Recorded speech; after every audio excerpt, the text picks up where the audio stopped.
So, as an entrepreneur, based on this figure, sa business mo, dapat daw hindi lang ikaw yung nagpo-profit. Dapat it's you and the society. So, as you can see here, first we have discovered new source or raw products. Syempre, before jumping into a business, alam mo agad kung saan ka kukuha ng raw materials for your chosen product.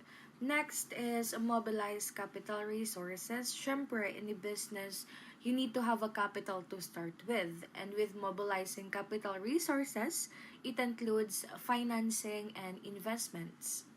And next, introduce new technologies. Dito naman you need to think of a way to be productive and efficient. Ang example ko dito is yung mga kiosk na available na sa fast foods.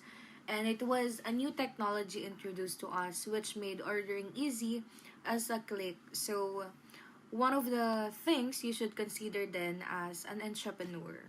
And next, create employment. Syempre, when you're an entrepreneur, you need some people to help you. Di naman kaya ng isang tao lang ang business. So, when you hire people, you create an income and for them. And you also gave them an opportunity to work. So, business competencies. When we're starting a business daw, hindi ka lang dapat, ay, gusto ko magtayo nito or ganun kadali lang. It doesn't mean that you love drinking coffee. It does mean that you can already be a coffee shop owner. It's not that simple. So, to be a successful entrepreneur, hindi lang dapat good ideas ang meron ka. Dapat alam mong intindihin ng market trends, kung paano mag-manage ng finances, and dapat alam mo din ang right location ng business mo if feasible and accessible ba sa mga tao.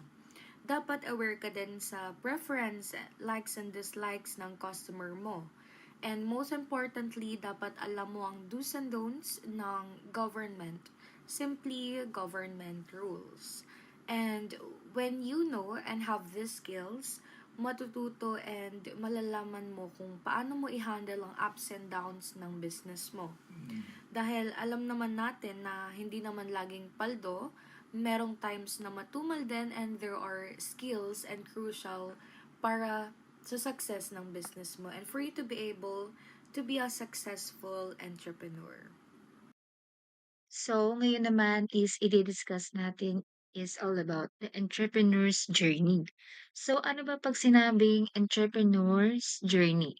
Entrepreneur's journey is all about the ups and downs, success and failures, and the hard work and dedication that go into building and running a business.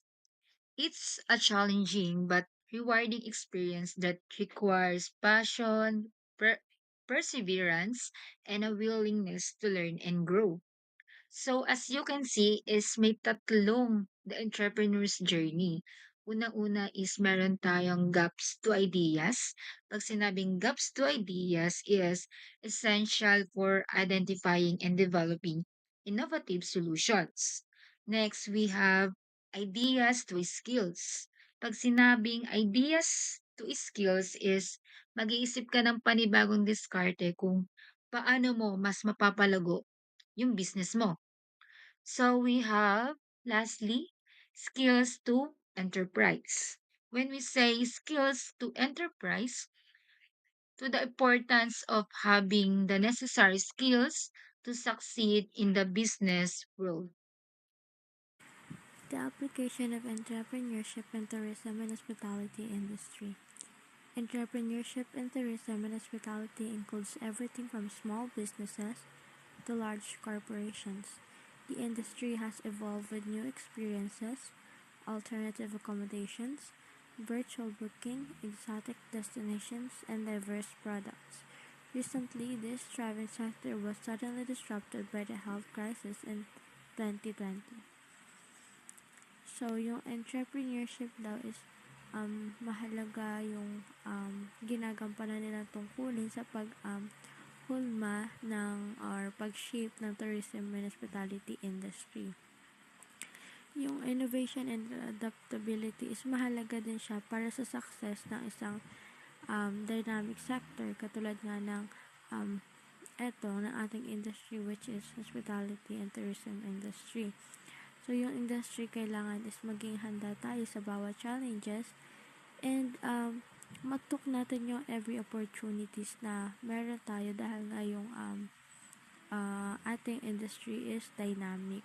So, mahalaga na kaya nating sumabay sa mga trend, sa mga uso para um, yung mga tao is mas tangkilikin din yung industry na nakakasabay sa kung ano man yung in ngayon and kung ano man yung gusto ng mga or mas benta sa mga tao na um, services or mga products.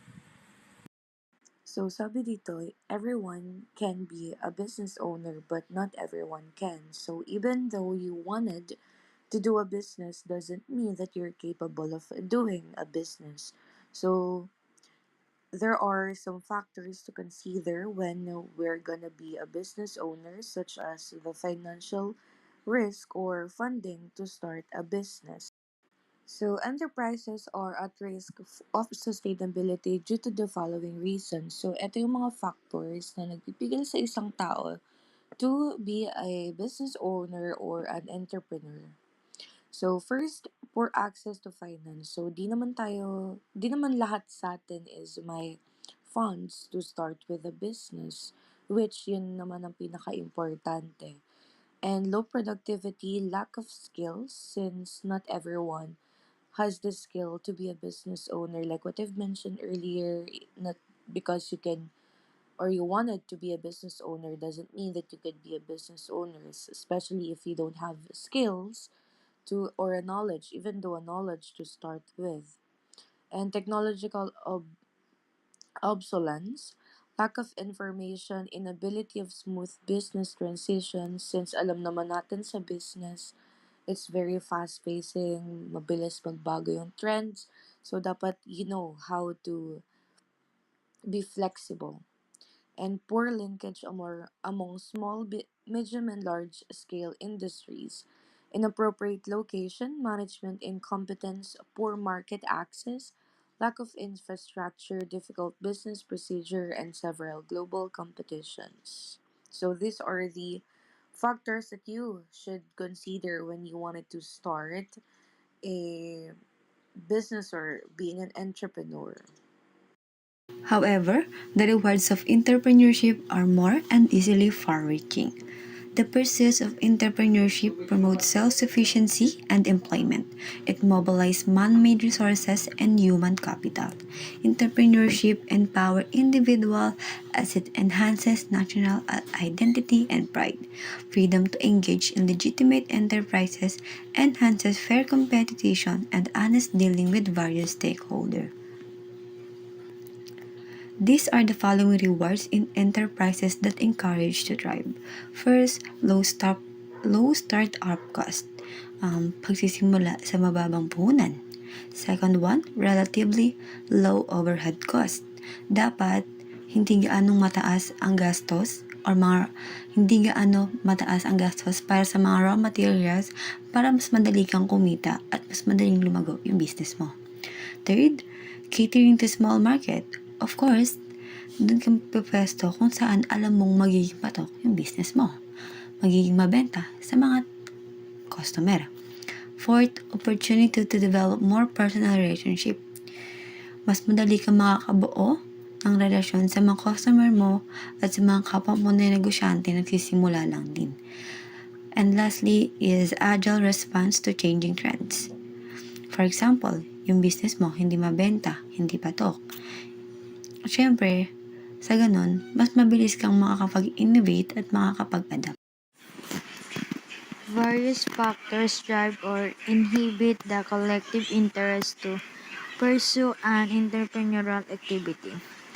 The characterized by risk, uncertainty, competitiveness, cultural dynamism, and process and people independence, a good knowledge of the status of the local and global environment will prove valuable for any starting entrepreneur. So here there are 6 components. First is the risk and uncertainty.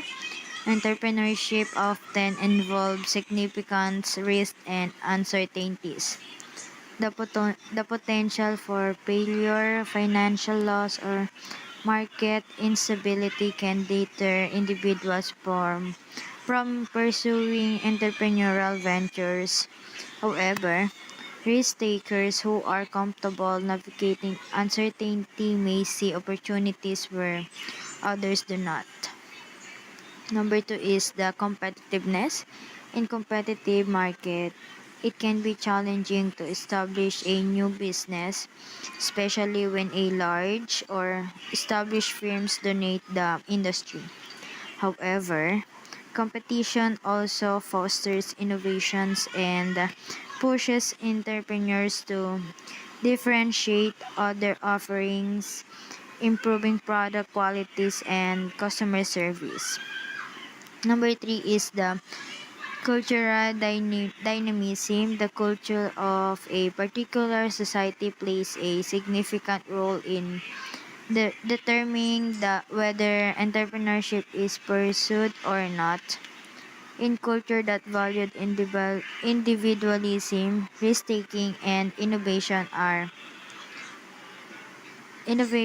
there is likely to be greater interest in entrepreneurial ventures. Conversely, cultures that prioritize stability and security may not encourage entrepreneurial activity as much. Number four is the process and people independence. Entrepreneurship is often characterized by the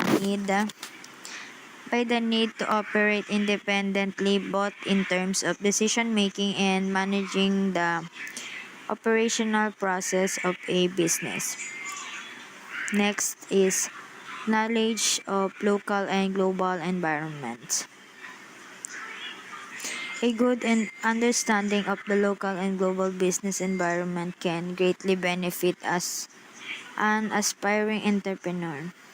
This include knowledge of market trends, customer preferences, economic conditions, regulations, and technological developments. Entrepreneurs who are aware of local dynamics and global opportunities are more likely to spot and exploit new opportunities. Last is support networks and resources. The availability of resources such as capital, mentorship, and networking opportunities also plays a significant role in the pursuit of entrepreneurship. In environments where resources are easily accessible, individuals are more likely to venture into starting a business. Applied ethics in service industry entrepreneurship.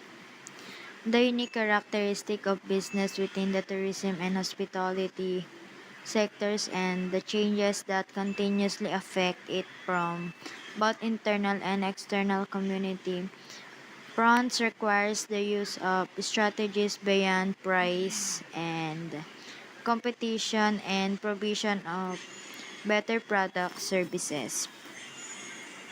So this one is there are six components also.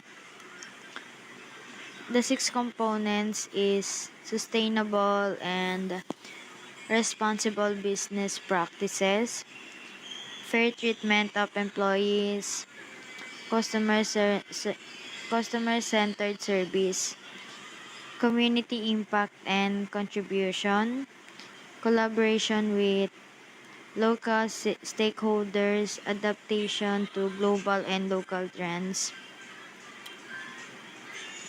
So, in the tourism and hospitality sectors, applied ethics goes beyond adhering to laws and regulation. Entrepreneurs need to take proactive steps to build sustainable, community-oriented business that align with both local and global ethical standards by focusing on social responsibility, fair treatment of employees, environmental sustainability, and a customer first approach. Entrepreneur can navigate the complexities of industry and create a positive impact leading to long-term success and stronger connection with both customers and local communities. So SDG, it stands for Sustainable Development Goals. So when we say SDG, these are the goals that United Nations established to address various challenges like poverty, inequality, climate change, and environmental degradation. Sabi dito, when you are an entrepreneur, ang mindset mo is hindi lang dapat, basta kumita na ako or mag-grow ang business ko, okay na. No. Dapat daw ang mga entrepreneur ay sumusunod sa mga ethical boundaries or goals na pinapatupad ng UN. And dapat daw sa business mo, hindi lang ikaw ang magpo-profit, kailangan yung customers, institutions, and most importantly ay ang environment. And when we do business in ethical way, di lang tayo nakaka-attract ng profit, kundi makaka-attract din tayo ng loyal customers, and syempre, ma-retain din yung mga good employees kasi sino ba namang ayaw magstay sa non-toxic and healthy environment, di ba? And on the table below, ito yung mga 17 goals na pinatupad ng UN.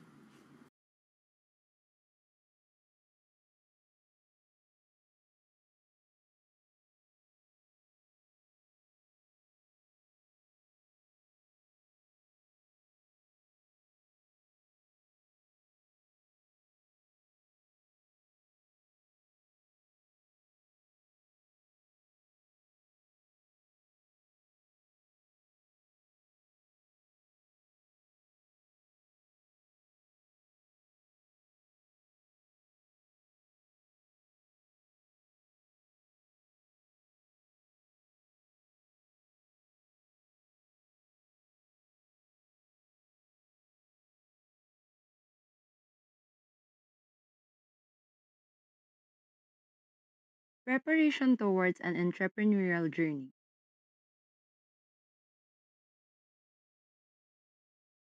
This chapter tackles the basic of entrepreneurship and the challenges involved in starting a business.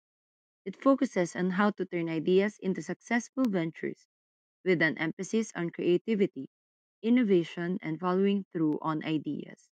Specifically, the chapter explores how entrepreneurial concepts can be applied in the tourism and hospitality industry, from generating ideas to evaluating their potential and understanding the business environment.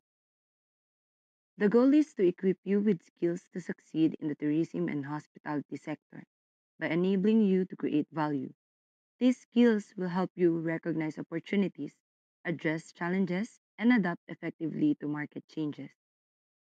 Here is an example of entrepreneurship in tourism. So imagine a small hotel that transforms into an ecotourism destination by focusing on sustainability. The entrepreneur could introduce solar power, offer organic food, and lead nature tours. By understanding customer preferences and market trends, they adapt their business to meet the growing demand for eco friendly travel, which adds value to the local economy while benefiting the environment. So, this situation demonstrates entrepreneurship in tourism by showcasing innovation, adaptability, and value creation. The hotel owner identifies a growing market trend, eco friendly travel, and adapts their business to meet this demand. By implementing sustainable practices like solar power, organic food, and nature tours, they not only attract environmentally conscious travelers but also contribute to the local economy through ecotourism. This approach reflects entrepreneurial skills such as recognizing opportunities, addressing customer preferences, and solving problems, all while promoting sustainable tourism. Applying entrepreneurship concepts in tourism and hospitality. Entrepreneurs in tourism must adapt to market and customer needs to stay competitive. For example, a restaurant creating seasonal menus attracts tourists year round. showcasing flexibility and innovation to drive growth in the industry. Entrepreneurship in tourism thrives on creativity, passion, and flexibility. So before we tackle converting ideas to reality, let's just first discuss what is the meaning of idea and reality. Idea. Idea is the content of cognition, the main thing that you are thinking about. It is also a personal view, your intention, or what you intend to do. The feeling wherein you suddenly know what to do and a cartoon light bulb appears above your head. You've probably just had an idea. Like in cartoons, ting! Next is reality. So, reality is the quality or state of being real, something that is neither derivative nor dependent but exists necessarily, the state of things as they are, rather than as they are imagined to be. Basically, a fact. Converting ideas to reality.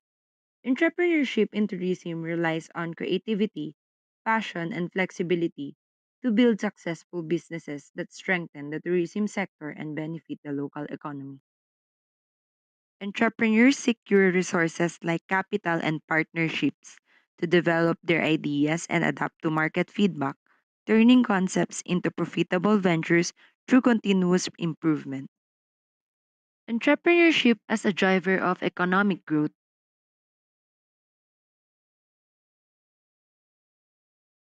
Entrepreneurship drives economic growth by turning innovative ideas into profitable businesses.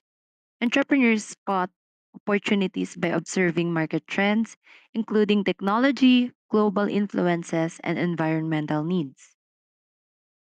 New markets arise from factors like migration or policy changes, offering opportunities for innovation.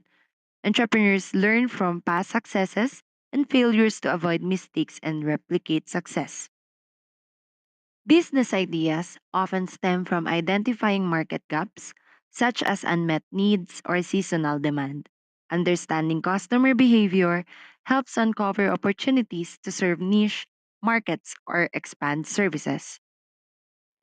Basically, entrepreneurship involves recognizing opportunities, adapting to the environment, and turning ideas into businesses that benefit both the entrepreneur and the economy. Creativity and entrepreneurship. Here it says that being creative will save you being an entrepreneur, because entrepreneurs that cannot adapt to changes or trends or opportunities in your environment will face a untimely or natural death. Dito pumapasok yung pagkalaos ng isang negosyo ng isang entrepreneurs. Kasi may hinahanap yung mga consumer natin or yung mga customers natin that some markets can offer but your business and entrepreneurs cannot. So, dun pumapasok yung bumababa yung demand ng product or services na dinademand sa atin ng customers natin na na-offer lang natin. Kaya kailangan bilang entrepreneurs, you are creative, you are flexible, your mind are flexible enough para ma-innovate mo or ma-improve mo yung mga ino-offer mong services or even a product. C. Innovations of entrepreneurship. From ideas to solution, then to transformations, outlines the difference between innovation to mere creativity. According to Oslo Manual, OECD 2018, there are 5 types of innovation. First is organizational innovation. Ang organizational innovation, tumutukoy lang to sa pagbabago ng isang organization strategy na magdudulot din ng pagbabago sa isang company culture. Ay, parang ano lang siya, parang pag-aayos ng isang sistema at paraan ng pagpapatakbo sa isang negosyo. For example, paglipat ng mga traditional na sistema ng pagtatrabaho patungo sa remote work.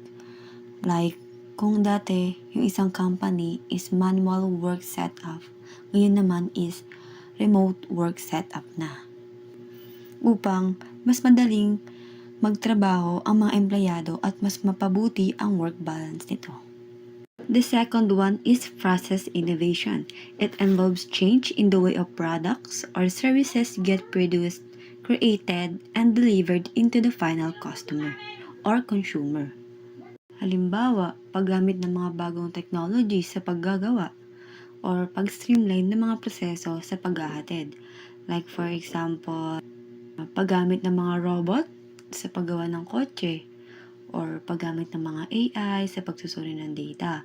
And when it comes to service, paggamit ng mga online platforms para sa pag-order ng pagkain or pag sa mga company, paggamit ng mga drones para sa paghahatid ng mga pakete. The third one, product innovation. It is introducing new or enhanced product or service features that will induce new product or service experience and satisfaction. Dito naman, pagpapakilala lang siya ng mga bagong o pinahusay ng isang produkto or serbisyo. Like for example, pagdaragdag ng mga bagong feature sa isang app or pagpapahusay ng lasa sa isang produkto. Like pagpapakilala ng mga bagong modelo sa smartphone na may mahabang buhay na baterya. Like,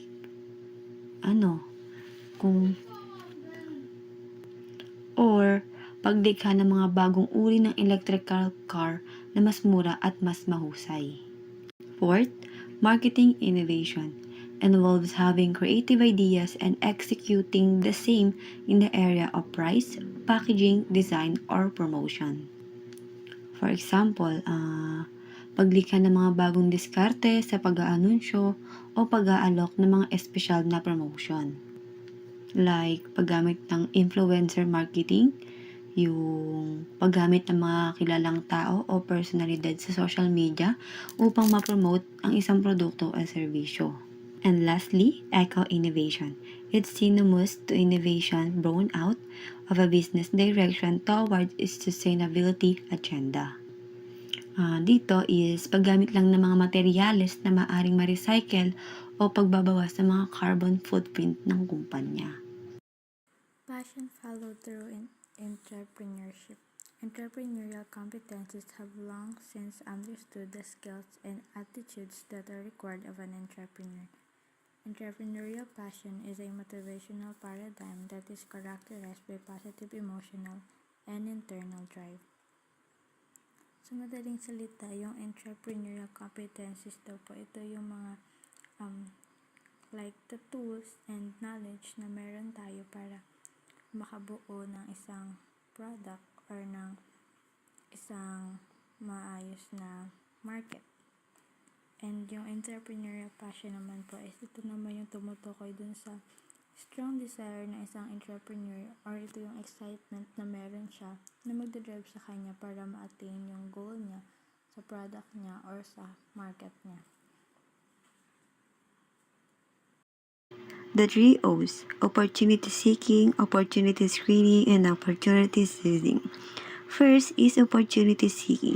Opportunity seeking is the ongoing process of considering, evaluating, and pursuing market-based activities that are believed to be advantageous for the enterprise. It says, ang opportunity seeking is pagiging mausisa at palaging naghahanap ng mga bagong idea o pagkakataon para sa negosyo. For example, isang negosyante na nakakita ng pagtaas ng demand para sa produkto na gawa sa recycled materials. Nagsimula siyang magsaliksik ng mga supplier na recycled materials at nag-isip ng mga paraan kung paano niya magagamit ang mga ito sa kanyang negosyo. On the other hand, opportunity screening is a process by which entrepreneurs evaluate innovation, product ideas, strategies, and market trends. Ang opportunity screening naman is pagsusuri ng mga idea at pagpili ng mga pinakamagandang pagkakataon na may potensyal na magtagumpay. Like, kunyari, yung isang negosyante na may idea para isang bagong uri ng apps. Bago niya simulan ng pagbuo ng app, nagsagawa muna siya ng pananaliksik sa isang market upang malaman niya kung mayroon ng katulad na app at kung mayroong demand para sa kanyang idea. While The opportunity seizing is all about taking opportunity in a business activity as it presents itself and while it is still available. Dito naman is parang pagiging handa at mabilis na kumilos upang makuha ang pagkakataon bago pa ito mawala. Katulad lang din sa isang negosyante. Yung isang negosyante nakakita ng isang anunsyo about sa isang bagong programa ng isang pamahalaan na nagbibigay ng tulong financial sa mga small na negosyo. Siyempre, agad siyang nag-apply para sa programa para makuha niya ang tulong pinansyal at mapalago ang kanyang negosyo. Tourism and hospitality businesses have several key features. First is opportunity recognition, the ability to support and evaluate business opportunities that align with market needs and personal strengths. These skills helps entrepreneurs identify gaps and trends that can lead to innovation and growth. Second one is risk-taking. Risk-taking is entrepreneurs often need to take calculated risks, balancing potential rewards with the possibility of failure. This requires courage and understanding of how minimize risk while pursuing new ventures. Next is innovativeness,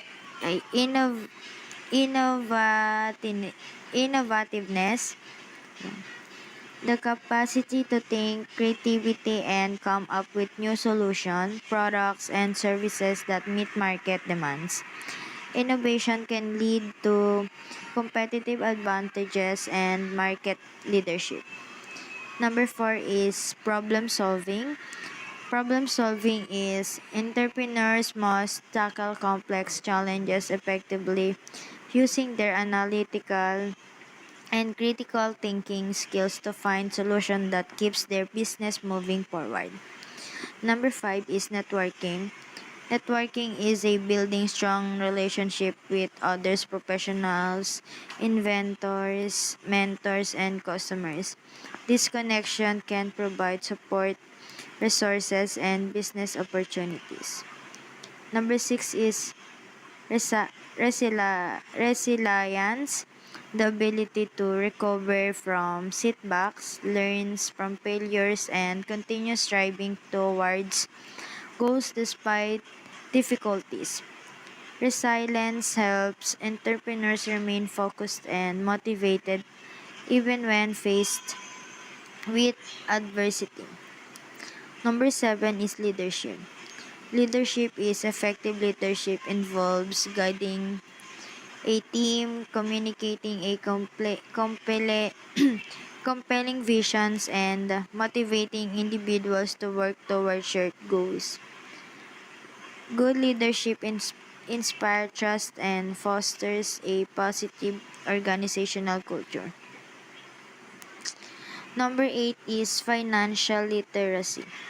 A clear understanding of financial concepts such as budgeting, profit margins, cash flows, and financial reporting. Financial literacy enables entrepreneurs to manage resources, make informations, decisions, and sustain growth. Number 9 is adaptability, the ability to adjust to changing market conditions, customer preference, or new technologies. Adaptability ensures business can stay competitive in a dynamic environment. Last is self-discipline. Entrepreneurs must maintain focus and stay committed to their long-term visions even when faced with distraction or difficult decision. This trait is essential for consistently working toward goals and managing time effectively.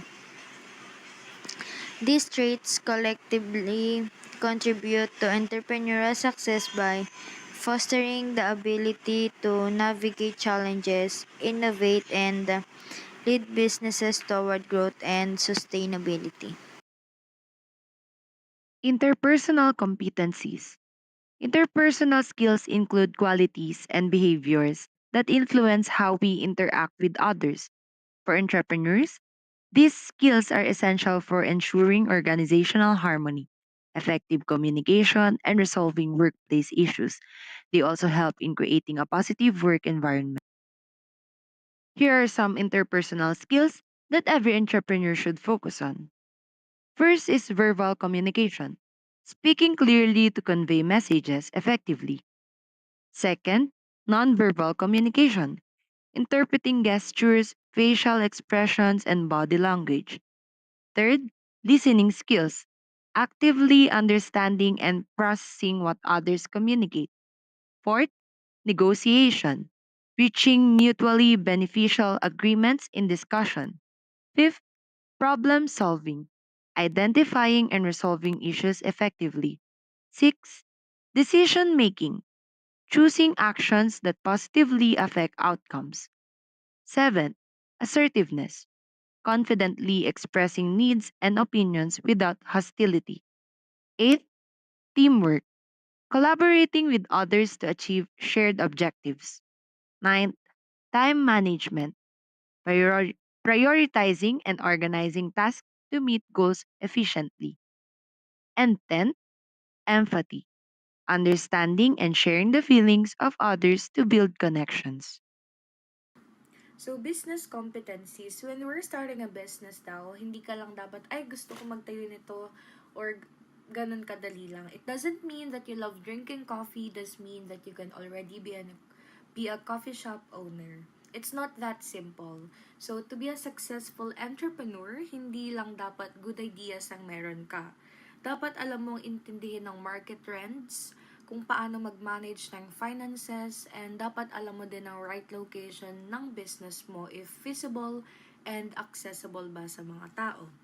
Dapat aware ka din sa preference, likes and dislikes ng customer mo. And most importantly, dapat alam mo ang do's and don'ts ng government. Simply government rules. And when you know and have these skills, matututo and malalaman mo kung paano mo i-handle ang ups and downs ng business mo. Dahil alam naman natin na hindi naman laging paldo, merong times na matumal din, and there are skills and crucial para sa success ng business mo and for you to be able to be a successful entrepreneur. Protection of creative ideas. Parents. This pertains to the restricted right granted for an invention, including the materials and processes that is attributed to it through an approval of a patent application. Trademarks. This pertains to the identifiable sign, word, or symbol that indicates the identity of a product or service and is protected through a legal or non-legal process. Copyright. This pertains to the right over intellectual property that's protected through a legal process in case of copy issues.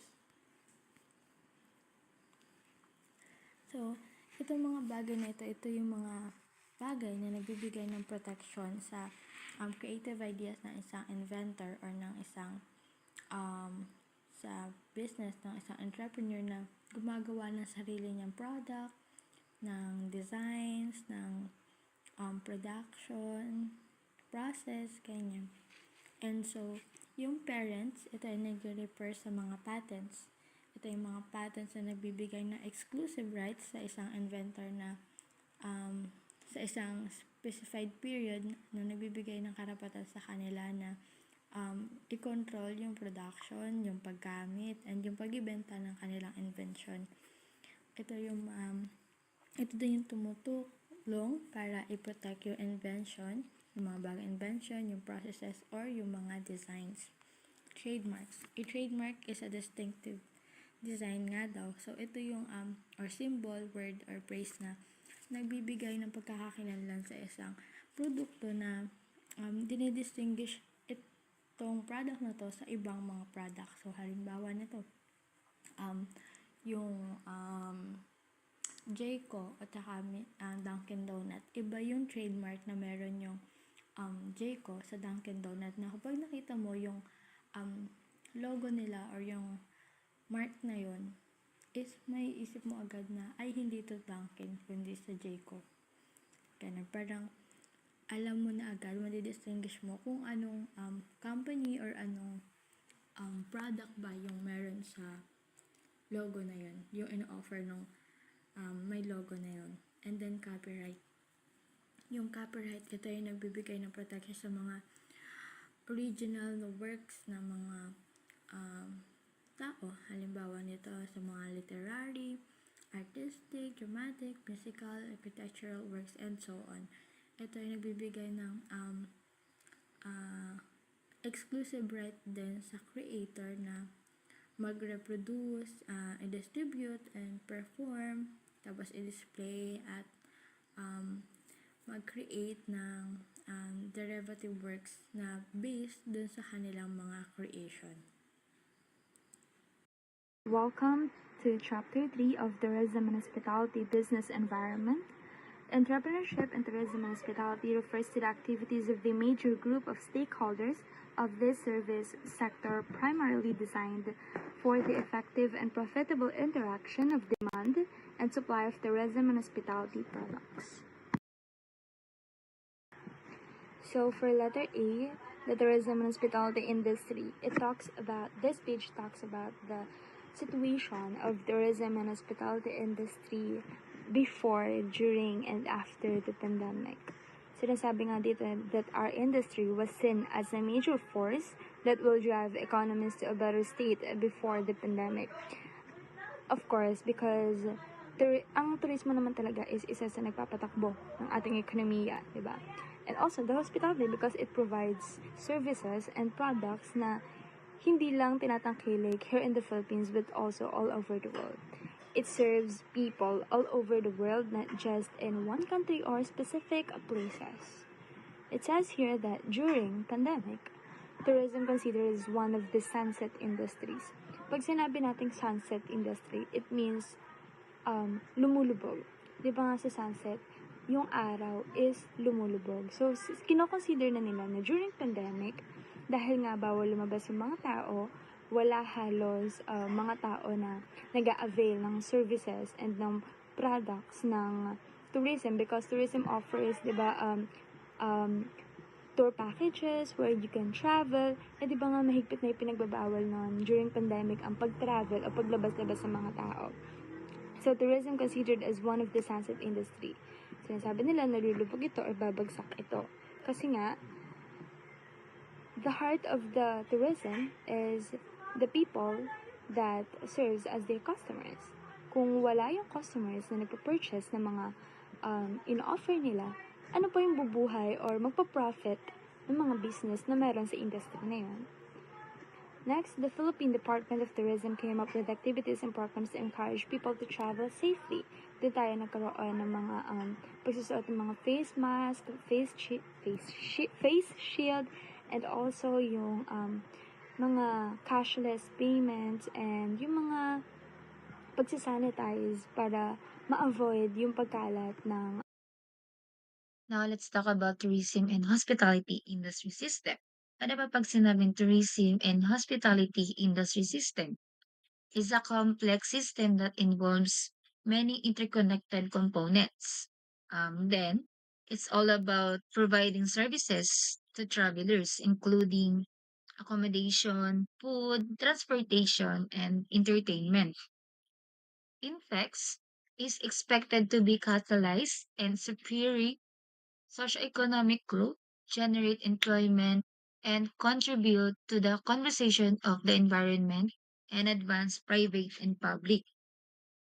According to the UNWTO 2021, the body development programs and projects to support nations to gain technical know-how for strategy and policy formulation in the areas of human resources, destination, and product development and tourism marketing. So, in tourism and hospitality industry system is sinasabi ng UNWTO is nandyan sila para kumatawan sa pagiging ay, I mean, nandyan sila upang kumatawan para tumulong sa pag-develop ng mga programs at projects na na makakatulong sa ating kalikasan upang mas mag-grow at mas gumanda pa ito in the future. Tourism and hospitality industry value chain. The tourism industry is composed of several contributing to the creation of products. A single tourism product might involve the contribution of several sectors. The following are the major sectors in the tourism industry. The food and beverage service sector is composed of restaurants or any food establishments that provide nourishment to the guests. Destination or attraction is the main reason why people travel. The government sector is the one that oversees and regulates the industry. So, ito daw yung mga sectors na connected sa tourism products. So, yung food and beverage service sector, sila yung nagpo-provide ng mga foods and drinks para sa mga guests. Ito kabilang yung mga restaurants, cafes, bars, and any other food service outlets. Mahalaga yung role nila sa pag-enhance ng overall travel experience sa pamamagitan ng pag-offer ng mga diverse dining options and culinary experiences sa kanilang mga guests. Next is the destination attraction sector. So, ito naman is meron dito yung mga natural wonders like beaches, mountains, and national parks. Meron din naman mga cultural attractions like museums, historical sites, ng mga festivals. So, itong sector na ito is vital siya para sa pag-attract ng tourist, and ito yung ito mismo nagpapatakbo sa tourism industry kasi nga sabi nga 'di ba na ito daw sector na to yung primary reason kung bakit nagta-travel yung mga tao. Next is government sector. Yung government sector naman is mahalaga din yung ginagampanan nila na tungkulin pagdating sa tourism industry dahil sila yung nag-oversee and nag-regulate sa tourism industry. Sila yung gumagawa ng mga policies and regulation para ma-ensure na yung industry ay sustainable tsaka ayun nga, nakakatulong siya sa pag-unlad ng ekonomiya and yet hindi siya nakakasira sa ating environment. Tsaka they also promote tourism sa pamamagitan ng mga marketing campaigns and infrastructure development.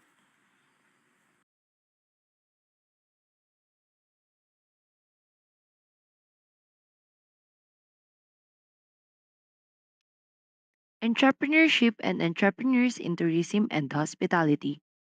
The tourism and hospitality industry includes diverse businesses, from small local operators to large international chains.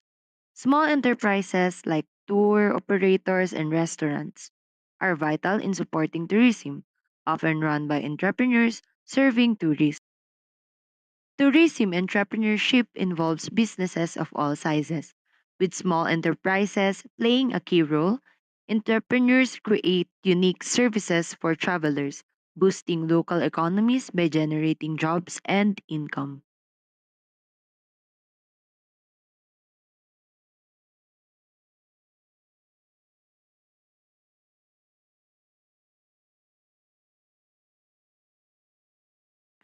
Tourism and hospitality businesses have several key features.